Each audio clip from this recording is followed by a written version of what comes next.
So today I'm going to share 5 house rules I took from other systems that I use when playing Dungeons and Dragons.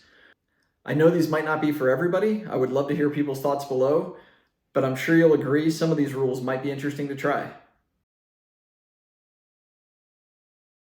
So the first rule is degrees of critical failure. In Dungeons and Dragons, it doesn't specifically say that something bad has to happen when you roll a 1, but a lot of people play that way. What I like to do is have degrees of critical failures, and this was something that I took from Rifts.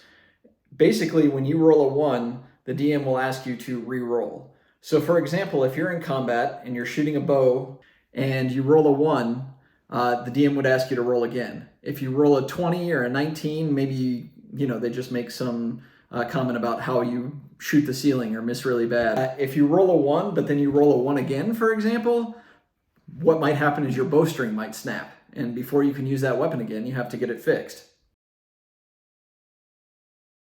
So house rule number 2 is for combat. It was taken from Savage Worlds, and it's exploding damage dice. Essentially, when you roll, let's say 1d6 for damage, if you roll a 6, you roll again and add to the total. So instead of 1d6, you could get 12 damage. You could even make it explode multiple times, or infinite dice explosion. This could lead to some really nasty damage. When playing with kids, usually what I do is I give it to them, so they have exploding damage dice, but the monsters don't. But you could use this in a variety of ways, and it could lead to some circumstances where you get a really nasty hit from a really small creature. It's kind of a rule of chance, and it can be a lot of fun. The third house rule that I like to use is regarding critical failures again, but basically 1 is always a critical failure. So you have scenarios where you've got feats such as the lucky feat, or halflings are automatically lucky and they would re-roll a 1.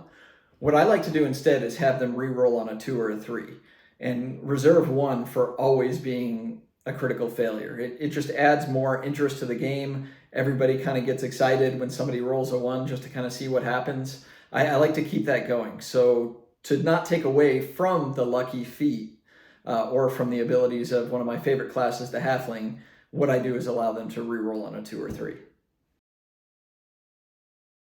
So my fourth house rule is depicted in this example here. Gang up bonuses. So say you've got a thief, and in this case she is surrounded. You give the creatures attacking her a gang up bonus. Now I know what you're thinking. You're thinking, shouldn't they get advantage? Well, it kind of depends. My philosophy is the one that she's facing shouldn't really have advantage. It should be a gang up bonus. Somebody trying to hit her from the back would not only have advantage, but would also have that gang up bonus. So the way a gang up bonus works is for each creature beyond the first that they're fighting, it's a +1 for a gang up bonus when those creatures are attacking her. Now you could also have a scenario where you have somebody using a sword and a shield, or in this case a hammer and a shield, and I might go ahead and decide to make every attacker beyond the first 2 count as a gang up bonus.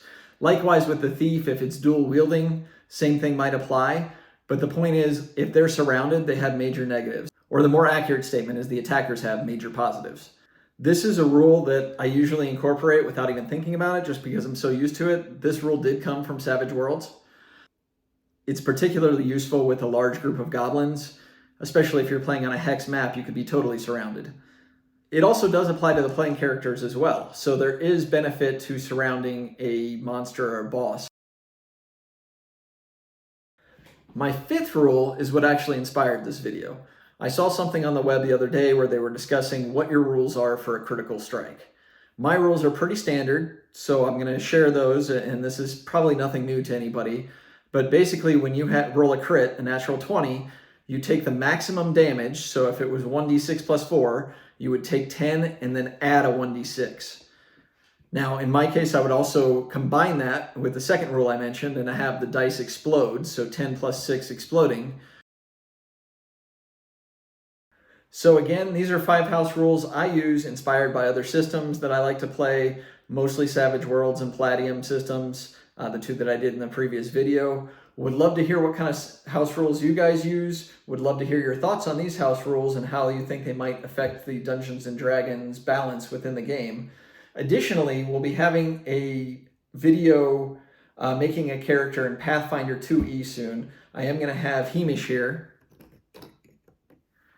fight a Cragcat both in Dungeons & Dragons 5e and then again in the Pathfinder 2e system in some upcoming videos. Next time I'll have my assistant back with me. Can't wait to see you guys next time.